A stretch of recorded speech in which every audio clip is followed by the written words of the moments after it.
Greetings, y'all. Happy Tuesday. I made it here. I was able to get myself out of the dungeon of my own experience and come and share. We are having a Scorpio moon. We're in the final hours of the Scorpio moon. Greetings, everyone. Greetings. I am out and about on Larchmont at a restaurant called, I think it's called SWA, S-U-A, grabbing myself a black sesame latte. So the sun is at the 26th. Hi there, Nail Bell. Hello, Sheena Stellar. Hello. Boogly's Brown? Boogles Brown? Okay, so I don't want to overtalk just because I really don't. One of the things that's been challenging is that I don't feel like I have anything to talk about. Oh, thank you. Thank you. Thank you. That's so sweet. Thank you very much, Ella. So, the moon is in Scorpio and the sun is in Aries. And we had a full moon in Libra. So, the full moon illuminates what's going on where the sun is for you. So the thing to be doing right now is really paying attention to the ways that you shrink, fall back. This is stuff I said yesterday. The ways that you shrink back so that you can actually begin to be courageous and make choices that you've not made before and be truer to yourself and more authentic. But that requires having having a sense of purpose, right? And if you don't know what your mission is in life yet, because I don't, I thank you very much. I didn't always have a clear understanding of what my mission is at this time.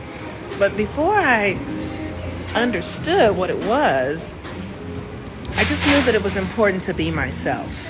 And that has been a process of peeling back. It's peeling back the layers and the layers and the layers of what I was taught, what I took on in Christianity, what I took on in my home environment, what I took on as a black person, as a woman, all this sort of stuff. I've had to peel back those layers to get to who I truly am. And I'm still in the process. It's one thing I think it's important for you all to know. I've been around the sun, I think I'm 56. I'm not 57. I think I'm 56. I don't really count that much, but that this is a process. And we live in a culture that says, oh, this is delicious. We live in a culture that's rapid and now, and people eat out of microwaves and things have the illusion of happening fast. But it's not a fast reality. The creative process, the evolutionary process, the process in fully becoming yourself is one of evolution. It's not a quick fix. It's not all or nothing. And, we're rushing to be married by 25 and have kids and have millions of dollars. That's not accurate. That's true for some people. But just because you have all these external material accoutrements that make your life look a certain way doesn't mean that you really are that within. And so with the moon in Scorpio and the sun in Aries, it's asking you to peel back, to really go deep and find out what really matters to you.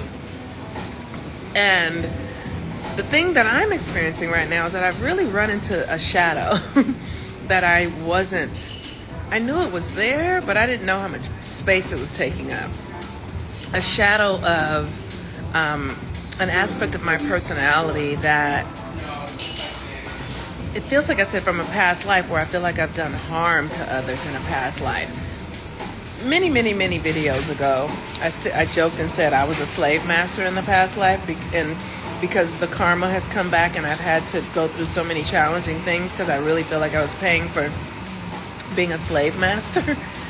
And, that's kind of how karma goes, right? We tend to judge it as right and wrong and all that kind of stuff, but it's not. It's all serving a greater purpose.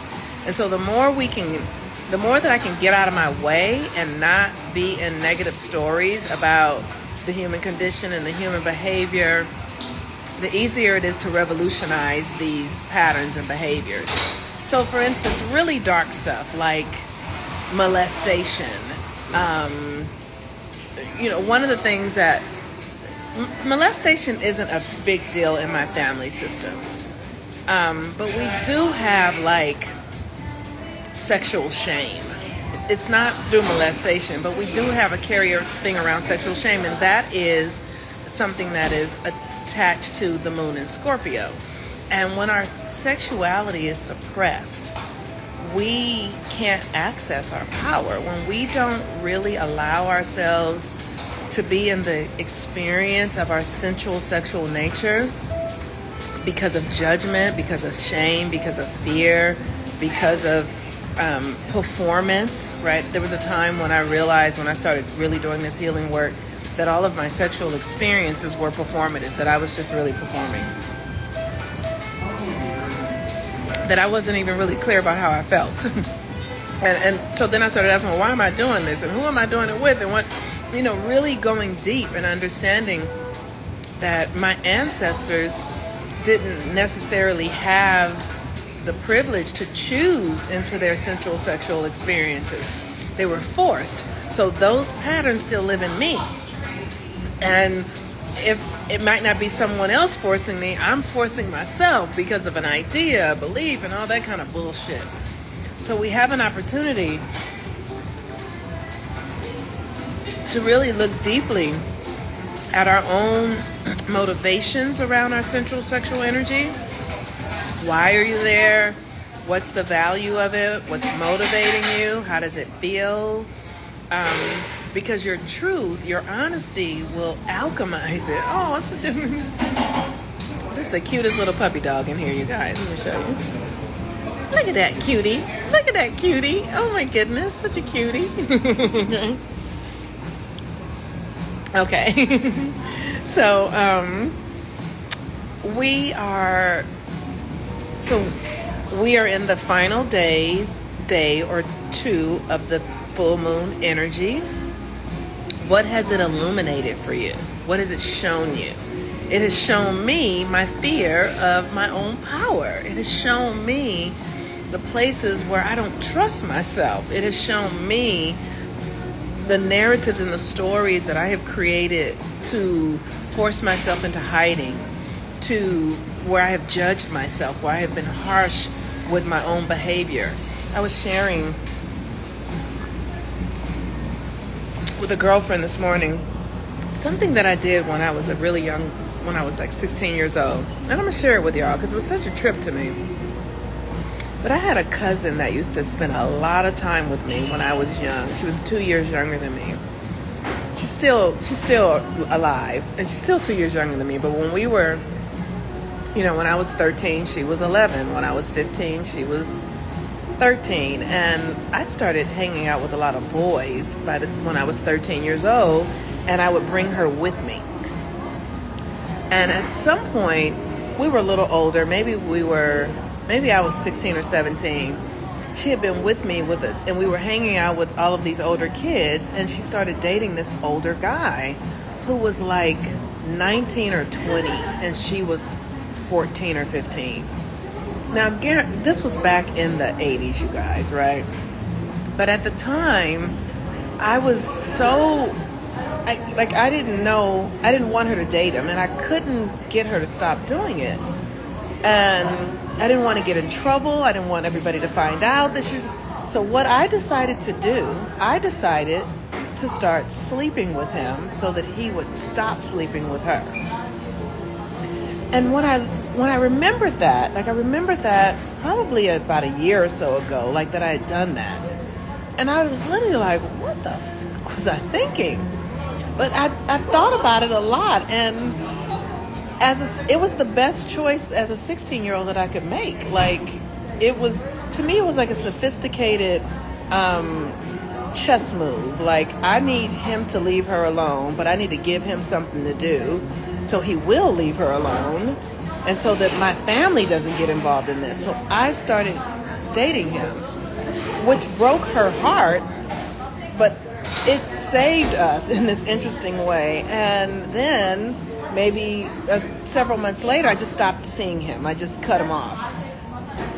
I don't like, all I know is that I've held some sort of shame of that kind of, like I had a mother who was a prostitute and a father who was a pimp.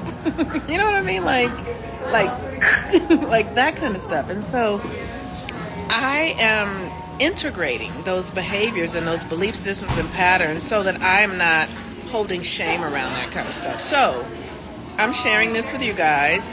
But look at the things in your life that you have shame of, the things that you've done that you carry shame around, because you have to free yourself from that. You have to release yourself from that so that your energy will work, so that your power will work, so that you can heal, so that you can transmute, so that you really can get free from these patterns. Now when I look back, I know that that choice was a choice that was straight out of my mother's handbook. That's my mother's handbook. Like, it wouldn't occur to me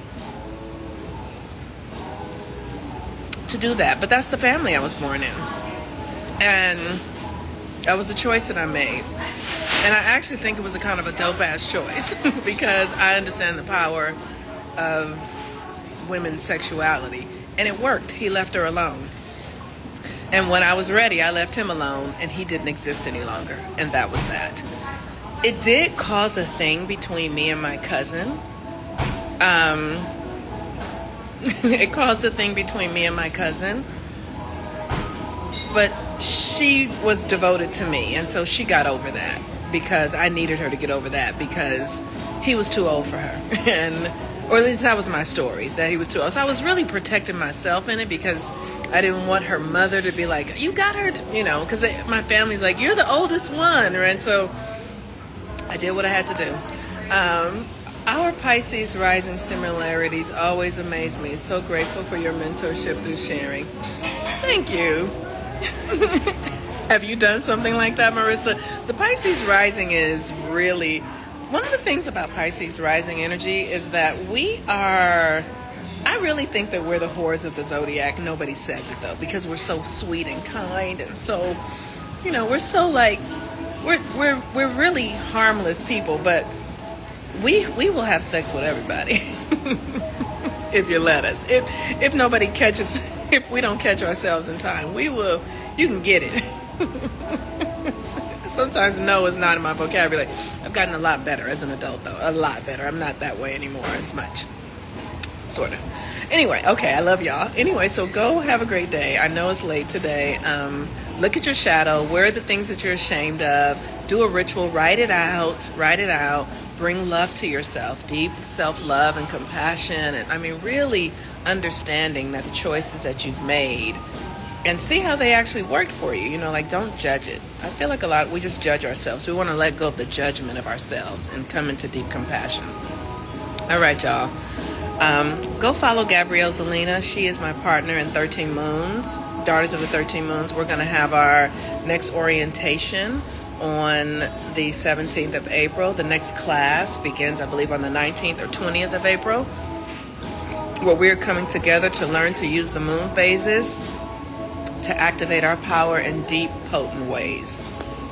The group, with the women that are there, it's a very potent group. So if you're not ready to see stuff or move stuff that, like, if you're not ready, this group is not for play. It's for real. So if you're not ready, come to the orientation and see.